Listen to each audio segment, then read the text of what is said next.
Hey guys, how's it going? Welcome back to the channel.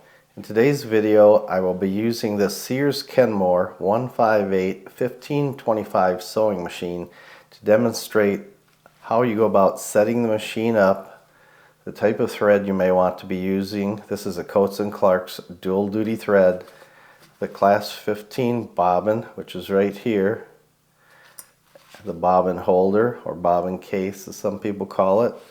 The needle system you'll want to be using, these are organ needles, size 16 and size 14.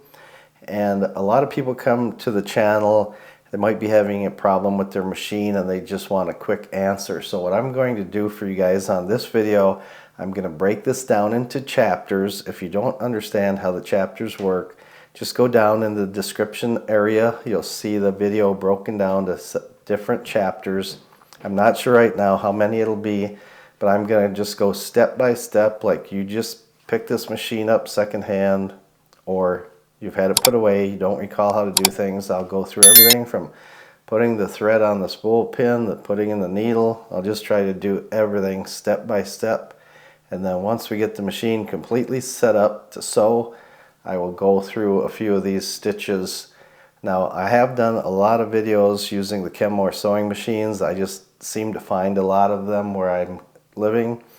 So let's get into the video, and I'll start right at the beginning with chapter 1. You have two spool pins on the back of the machine here. I'm going to take my dual duty Coats & Clark thread and I'm going to place it on one of the spool pins with the thread coming off the back of the spool of thread. I'll just set it on this one. Right over here you're going to see a small round disc. That's your bobbin winder tension disc. It puts a little tension on the thread. Then I'll take my class 15 bobbin. It has holes in it. I'll go from the inside to the outside. Place it on the machine. I've got my thumb on the thread so I don't lose it. I'm going to just click this lever in to engage the bobbin winder. Now right over here, clutch knob, you loosen that by turning it counterclockwise. It's right inside the hand wheel area. Then I will go ahead and obviously turn the machine on. I'll just hang on to this thread and depress the foot pedal and start winding the bobbin.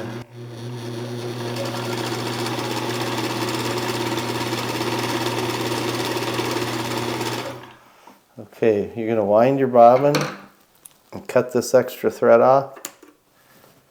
I'll go ahead and finish winding this. I'm going to put my finger on this spool of thread just so it doesn't bounce around quite so much. Okay, I think that's enough thread. So we go ahead and cut our thread here. Re-engage the clutch knob and take our bobbin of thread off the bobbin winder.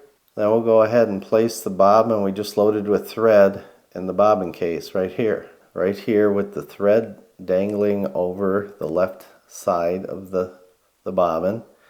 Here's the bobbin case, and I'm going to go ahead and put this right into the bobbin case like this. Get my thread coming right through this little slot here. Pull it under the pressure plate for the thread. And I don't know if you could hear that little click, but you can see it's all the way over to this side. You want to make sure it gets over there so it doesn't slide. There's a little tab that'll keep it from jumping out. Bring it down like this, and then you will just grab this tab. It pulls out. And what this does, it holds the bobbin so it won't fall out when you put it in the machine. So I'm going to take this extension table off here and show you how to place the bobbin into the machine. Before we continue on, I should probably explain to you how the bobbin tension works. Depending on the thickness of your thread coming under this piece of metal right here, which is separate from the bobbin case housing, you're going to see a small screw right here. You want to turn that clockwise to tighten this down against the housing, which gives more tension to your bottom thread, and turn it counterclockwise to move this piece of metal away from the housing, which will let your thread pass through it much easier. It's also going to depend on how heavy a thread you are using. If you're using a heavier thread for jeans, you might have to loosen this a little. This is a dual duty thread, which I already have the bobbin tension adjusted for. You can just hold your bobbin like this and just wiggle it a little bit, and it should slide down ever so slightly here, and that's a pretty good indicator that you have the bobbin tension correctly. You wouldn't want this bobbin to just fall to your tabletop or pull out extremely hard. It should come out quite easily. So let's continue and put this into the machine. We can open up the access door right here to the hook area. You're going to see this small pin here, and you will just take the bobbin case like I mentioned before. Have your thread coming just like this over this pin that sticks up. Grab this tab with your finger and place it in the machine. Get to this point, you should be able to just hear it click in. Then I always just pull on the thread a little bit. If it's in there correctly, it won't just fall right out. And you can go ahead and close this door. This was designed with enough slack that the thread will pull through. Here you can see I have my sewing machine needles. These just happen to say home use sewing machine needles. They are basically what's called a 15 by 1 needle. Right down here you will see this is a size 14 needle. And this is a size 16. 16 is made for heavier items. 14 is for lighter items. As you go down in the number, that's for a finer fabric. So the first thing you have to do, if you don't have a needle in your machine already, just go ahead and loosen the needle bar clamp. That's this screw right here. Counterclockwise to loosen it. I'm going to just run the needle bar up a little bit so I can show you how the needle goes in this machine. Okay, every sewing machine needle, I've got quite a bit of oil on this one, it's going to have a flat side. I hope you can see it here. The flat side on this machine goes towards the back of the machine. Being a Kenmore, there's a little space here in the needle bar. If that's facing towards you, then you want the flat part of the needle going towards the back of the machine. If it's facing sideways towards this pillar, then you want the flat side to go to the far side this way. Hopefully you can understand my explanation, because the needle has a scarf in it, which is a little cutout right here on the same side as the flat part of the needle. That scarf is where the hook is going to come by and grab your upper thread to bring it around the hook down below. So all you have to do is take your needle, flat side towards the back, raise the needle bar up, place it in the machine, and there's a little stop tab in there. Hope you can see it. It's right here, that little round piece of metal. You want your needle to go all the way up until it hits that. It's pretty obvious. If you have this loose enough, you'll feel when the top of the needle hits that. That means you're in the needle bar correctly, and you can tighten down the needle bar clamp screw. You can see here I have our spool of thread on the spool pin with the thread coming off the back. Before I go ahead and show you how to thread this machine, let me just point out there are thread guides all the way along the thread path here of the machine until we get down and go through the needle. If you're wondering what this is the presser foot pressure. You press this down, there's a spring mechanism inside, and it determines how much pressure is on your presser foot. So if this is all the way down on your machine when you get it, go ahead and release that. Don't need that much pressure. Just press it down about halfway for now. That should put a decent amount of pressure on your presser foot so the feed dogs can properly feed the material through the machine. So let's continue on here and put our upper thread on. coming off the back of the spool of thread, we're going to come, right under here and right through this thread guide, this top thread guide. Now what you want to do at this point, make sure your presser foot is in the up position. That will open up these pressure discs right here. I'm going to just put my finger here and bring it in between the thread in between those. And then you're going to see a little spring right here. I want to get that spring, pull it back this way, and get my thread around this area right here. Get my thread right around this pin right here. You see it dropped right into place automatically. Now if I put my hand on top of the machine and hold the thread, you're going to see this is what you want. Oops, my arm's in the way. You're going to see this is what you want. You want that take-up spring, just like this. Okay, now we'll go through the next thread guide. Right above the take-up spring, this arm right here is called your take-up lever. It pulls the thread up tightly every time you make a stitch. We want to get into that.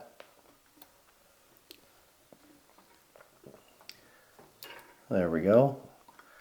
Now we'll go through this thread guide, this thread guide. Yours might be a little different. There's a thread guide right at the needle bar clamp area.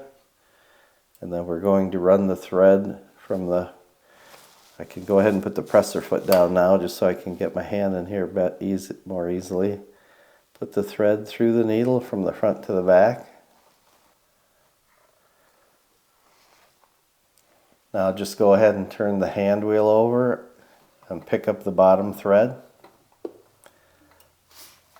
Okay, just came through the bottom. I'll pull both these threads towards the front. There'll be a little bit of, because your foot is down, there's going to be a little bit of pressure on that upper thread. If I raise the foot, these discs will open up. Now that upper thread should be loose.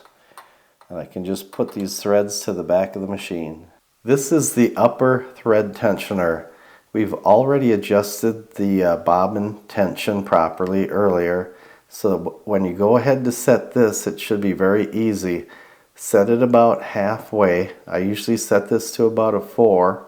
And then once we start making stitches, you can see if everything's working properly. I'm going to put the presser foot down in the down position. And you can also get a close-up view of the thread path here.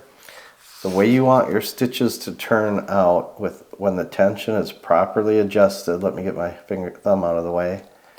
You want your stitches to end up like this, right in the middle of your two pieces of fabric. If you are, as it says right here, upper thread too tight, it's pulling it up too much, and upper thread too loose, it's down too low. Right here I'll let you get a screenshot of this, how you can adjust that. And also, since I have this right here, this shows you increasing and decreasing the tension on the bobbin case. Okay, we have the machine properly threaded. I had to switch to red thread because I'm going to be sewing on blue, and if I stayed with the blue thread you wouldn't see it. So let's go ahead and get the fabric under the presser foot. Drop the presser foot. We have the presser foot pressure set to 2. That's about halfway. I'll go ahead and turn on the machine. I'm just going to go ahead and bury the needle here. I don't want to lose my threads. And I'm just going to start out with a straight stitch. So if you want to take a look at the dials over here, on this particular machine I'm setting this upper stitch selector to the orange dot. It shows a zigzag in orange and a triple straight stitch in 3 black lines here. So what we're going to be working with is this one right here. I'm going to start out with just doing a simple straight stitch. So I will go ahead and leave the zigzag on 0 right here, orange dots, top and bottom. You can pick whatever you want for stitch length here. It's set on 6. You can go all the way to free motion, which is, it's not moving. The feed dogs are not moving the fabric.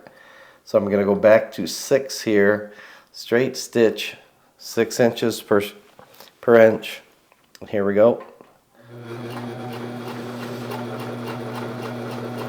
That's pretty straightforward. So what I will do is I'll switch to this one right here, and the way we do that, the white stitches, we're using the modifier. What that does is I'll turn it right here, leave everything else the same, and what that's going to do is move the fabric back and forth and do a triple straight stitch. I don't know the name for it, so I'm just calling it a triple straight stitch. I have actually used this stitch on my work clothes just because you get a lot stronger stitch when you use this, because you're getting 3 times the amount of thread holding everything together. And I'll get the needle out of the work. I'm going to go ahead and show this same stitch without switching the modifier. I'm going to just shorten my stitch length just so it doesn't run off my fabric so quickly. I'm going to move that to about a 10, let's go with 11, and then I'm going to move this other dial to the full stitch width. So now what we're going to do is we're going to get a zigzag set at an 11 with a triple. So here we go. I'll show you all these stitches after I do a complete run on one of these images here. See how it's doing the zigzag 3 times? Now if the bottom side of this zigzag wasn't pulled up tight enough, you could tighten your upper tension to pull that thread a little bit tighter. But for right now, I'm not going to worry about if it's perfect or not. I'm just demonstrating the different stitches. And now to do a regular zigzag, excuse me, I'll leave this on the 11 and we'll just turn off the modifier. Now it's not going to move the fabric back and forth to do a triple. It's just going to go ahead and run a regular zigzag.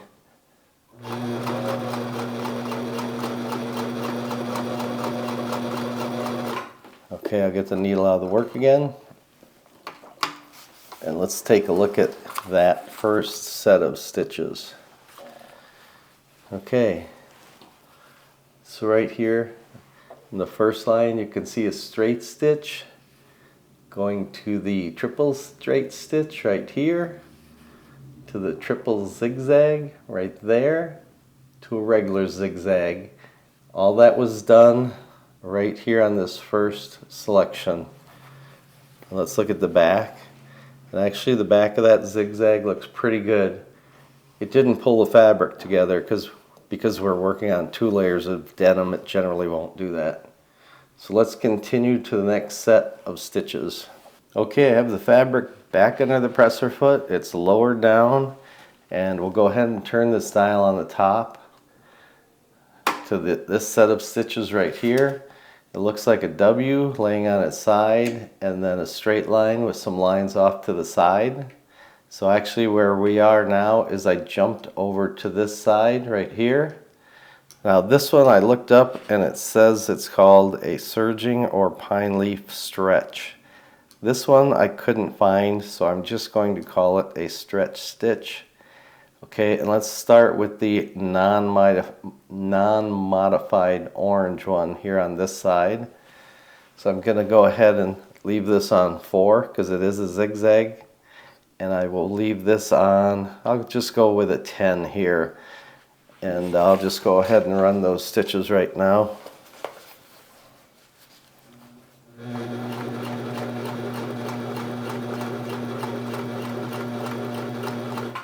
Okay, and then I'll go ahead and do the modified version of this.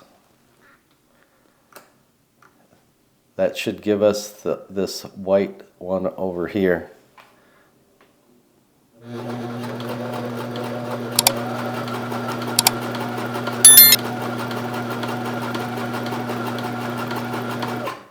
Then I think I can switch one more time and get 2 more examples.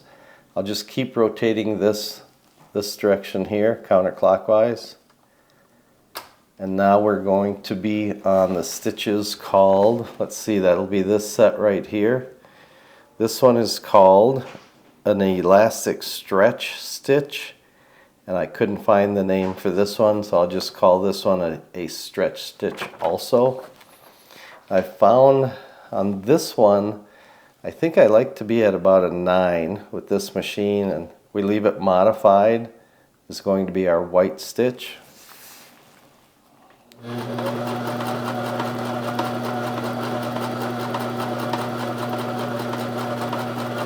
Okay, that should give us a good example of that. And then orange will be the one on this side, this stretch stitch.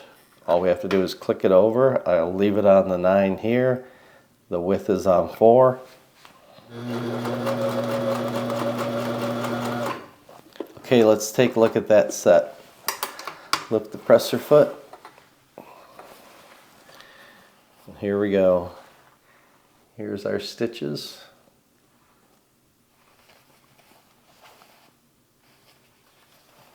That's called the, let's see, elastic stretch stitch, and the number 2, surging or pine leaf stretch.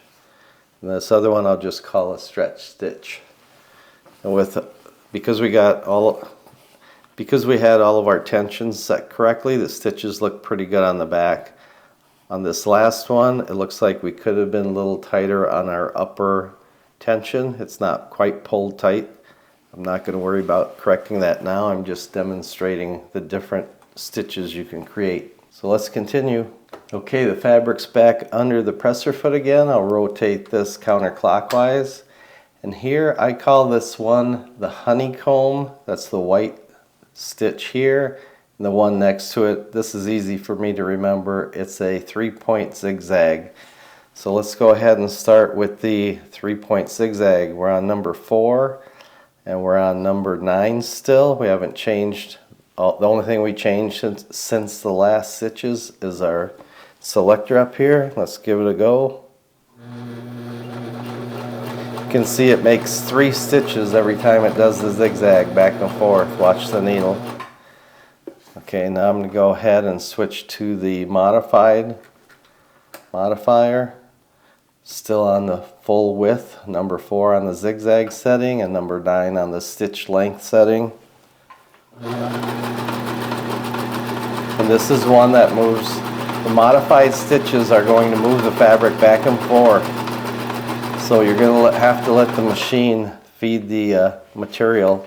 When you're doing just a straight stitch or a zigzag and you're trying to help the material along through the machine, then it's okay to pull on the back a little bit. But when you're doing these modified stitches, there's your 3-point zigzag, and there's what I call the honeycomb there. You can see the back looks pretty good on these. Could be a little bit tighter on that zigzag. And now we only have one more setting to go on this machine. I'll put the fabric back under, drop the presser foot, and turn counterclockwise again. And now I think these are both stretch stitches. Okay, the one that's black up here, which is white right here, I believe that's this one, overcast stretch stitch. And I don't see this one, so I'm just going to call it a stretch stitch. So here we go. I'll leave this on the 4 and the 9 and just roll with that. Doing the modified one first, obviously, the white one. Pretty much looks like the image. Alright, let's switch to the standard one. That'll be this orange one right here.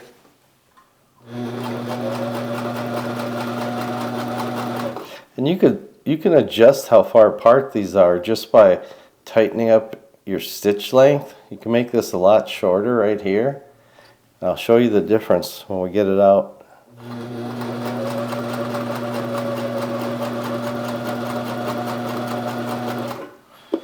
Alright, let's take a look at these.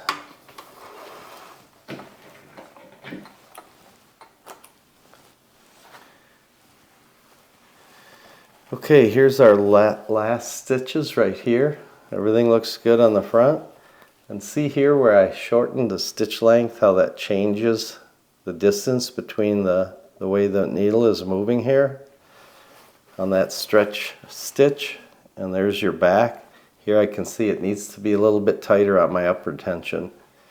But when you're doing a project, you want to do a few tests on your fabric to see how your stitches are turning out, and adjust everything accordingly, and then just continue on with your work. So let's continue. I have 2 layers of denim here. I'll put them under the presser foot and lower it down. I've adjusted my upper tension, thread tension to 5. I'm back to the straight stitch, modified, no zigzag, 6 stitches per inch. I'm just going to, because it's going to move back and forth, I'm just going to put my thumb on these threads in the back, and I want to demonstrate that triple straight stitch. Because it moves back and forth, I don't want it to drag that thread in the back forward and make a mess on me. And I'm just demonstrating this to show you, when you have your upper and lower tensions set correctly, how strong this stitch should be. And I'll even back tack a little bit, even though I probably don't have to. Right, here's the reverse lever on this machine. And this is what I did on my work pants a while back. I just put patch on it and did this stitch, and it's incredibly strong. And with your tension set correctly, it's locking right in the middle of the 2 pieces of fabric, and that's what you want. Okay, I think that's all the different stitches on this machine, so let's continue. Here is a sampler of the stitches that we created today. Please like and subscribe, hit the thumbs up button. I'm trying to get the channel to 10,000 subscribers if possible. I know compared to many other channels that may not seem like many, but I'm doing the best I can. Hopefully I find some interesting machines in the near future. I can make more videos. So as always, thanks for watching, and I'll see you in the next video.